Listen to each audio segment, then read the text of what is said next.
En videos anteriores hemos mencionado lo importante que fue que después de la Reforma Protestante la Biblia sea accesible a todos los pueblos de Europa. Pero, ¿cómo era la Biblia durante la Edad Media? En este video daremos respuesta a esa y otras preguntas. En una época que en el papel la sociedad ostentaba ser teocéntrica, se esperaría que el acceso a los textos sagrados fuera libre, pero nada estaba más lejos de la realidad. En la Edad Media, la Biblia estaba restringida por el idioma latín de la gente común, y solo los clérigos podían leerla, interpretarla y enseñarla. Por si fuera poco, en la Iglesia Occidental, la misa, que era la celebración más importante de la liturgia cristiana, empleaba el latín como lenguaje vehicular, un idioma que únicamente las personas cultas y con poder entendían. Consecuentemente, la mayoría de la población ignoraba el contenido de la revelación divina y su fe se fundamentaba en las tradiciones, costumbres y supersticiones religiosas. La sociedad dependía completamente de los clérigos para entender la Biblia, y el clero manipulaba las doctrinas de las Escrituras de acuerdo a su conveniencia para mantener su poder e influencia en toda la estructura social. Prueba de ello fue la invención de la doctrina del purgatorio, la cual es atribuida al Papa Gregorio y que carecía de un sustento bíblico claro. Por otro lado, los libros religiosos y las copias de la Biblia tenían su origen en los monasterios, donde eran escritos a mano por monjes copistas. La extensión y el esfuerzo requerido para la elaboración de una Biblia la hacía un libro de un gran valor económico, pero con la peculiaridad de no poder ser copiado o transcrito a otro idioma que no fuera el latín, ya que hacerlo implicaba un acto de herejía que debía ser condenado. La versión de la Biblia que se usó durante la mayor parte de la Edad Media en la Iglesia Occidental fue la Vulgata, que fue elaborada en el año 382 por Jerónimo de Estridón, a petición del Papa Dámaso I. El nombre Vulgata tiene su origen de la expresión edición divulgada. Aquella versión fue elaborada a partir de los textos sagrados originales hebreos y griegos, traducidos a un latín corriente, con el propósito de que fuera fácil de entender. La Vulgata se empleó durante más de 1000 años, desde su creación en el año 382 hasta el año de 1530. El control que el clero ejercía sobre Europa dependía en parte de la ignorancia de la gente común. Por ello, realizar alguna traducción de la Biblia al lenguaje común de cada región era considerado un crimen que se pagaba con la muerte. A finales de la Edad Media, destacan ciertos personajes que realizaron una labor preponderante para que la Biblia fuera accesible para la gente.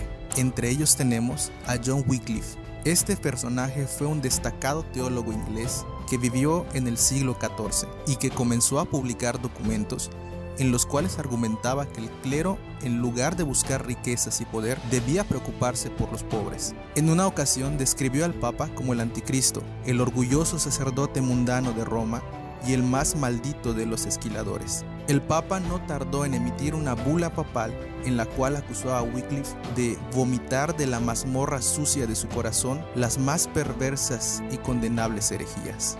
Wycliffe fue acusado de herejía y puesto bajo arresto en su casa, y más tarde se vio obligado a retirarse de su puesto como maestro de Oxford. El teólogo Wycliffe creía firmemente que la Biblia debía estar disponible para todos los hombres y veía la alfabetización como la clave para la emancipación de los pobres. Aunque partes de la Biblia se habían traducido previamente al inglés, todavía no había una traducción completa. Así que, con la ayuda de su asistente, produjo la primera Biblia en inglés durante un periodo de 13 años a partir de 1382, y debido a ello fue fuertemente perseguido. El teólogo murió unos días después de un ataque apoplético en 1384, 2 años después de haber concluido la traducción de la Biblia al inglés. Pero los clérigos ordenaron que sus huesos fueran quemados en el año de 1427. Solamente para asegurarse de que su lugar de descanso no fuera venerado por su labor como hereje traductor. Para entender la magnitud de la osadía de Wycliffe al traducir la Biblia al inglés, resulta interesante escuchar las palabras del arzobispo de Canterbury. Él dice: ese desgraciado pestilente, de condenable memoria, sí, el precursor y discípulo del anticristo que, como complemento de su maldad, inventó una nueva traducción de las Escrituras a su lengua materna. En el año de 1402, un sacerdote checo recién ordenado, llamado Jan Hus, inspirado por los escritos de Wycliffe, reunió a un equipo de eruditos y en el año de 1416 concluyó la primera Biblia checa. Hus fue arrestado por herejía debido a la traducción y a otros escritos que atentaban con el poder del clero. El juicio de Hus tuvo lugar en la ciudad de Constanza, en el cual se dio la sentencia de que fuera quemado en la hoguera. Su muerte movió a sus partidarios a una revuelta. Sacerdotes e iglesias fueron atacados y las autoridades tomaron represalias. En pocos años, Bohemia entró en guerra civil. Todo porque Jan Hus tuvo la osadía de traducir la Biblia. Unos años más tarde, William Tyndale fue otro protestante que en el siglo XVI logró traducir de los textos griegos y hebreos originales al inglés la Biblia. Debido a que su vida corría peligro en Inglaterra, Tyndale huyó a Alemania y procedió a enviar a Inglaterra sus libros de forma clandestina, en cajas, barriles, paquetes de ropa, sacos de harina y de cuantas maneras pudo para que en el año de 1526 llegaran los primeros ejemplares a Inglaterra. Tyndale fue condenado por herejía y suspendido del sacerdocio. Fue ejecutado por estrangulamiento y luego quemado en público el 6 de octubre de 1536. Podemos concluir que la traducción de la Biblia al lenguaje común de cada región de Europa durante la Edad Media e inicio del Renacentismo era un riesgo muy grande, pero con el correr de los años, los esfuerzos de Wycliffe, Hus, Tyndale e incluso Lutero dieron frutos, pues gracias a ellos se obtuvieron las traducciones más fieles al inglés, checo y alemán.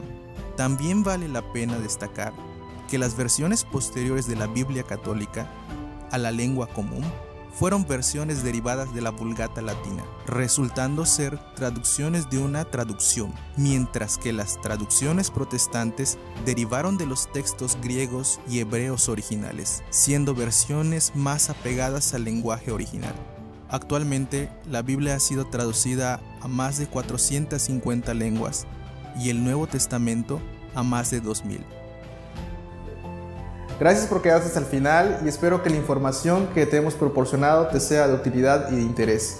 No olvides suscribirte si es que aún no lo has hecho y también regálame un like y comparte en tus redes sociales para que esta información le llegue a más gente. Hasta luego.